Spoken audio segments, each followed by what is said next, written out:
మెలకువగా ఉండండి.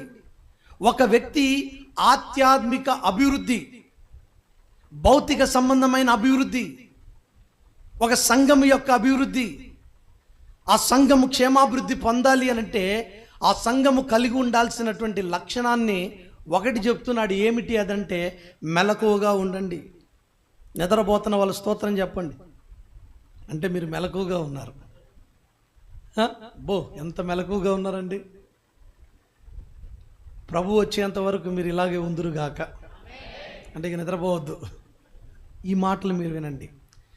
మీరు ఆశపడ్డట్లుగా, దైవజనుడు ఆశపడ్డట్లుగా ఈ పరిచర్య వృద్ధి చెందాలి అనంటే, అభివృద్ధి చెందాలి అనంటే, ఆత్మలు రక్షించబడాలి అనంటే, ఇంకా సంఘం విస్తరించబడాలి అనంటే దైవజనుడితో పాటు విశ్వాసులుగా, పరిచారకులుగా అందరు ఎలా ఉండాలి అనంటే మెలకువగా ఉండాలా.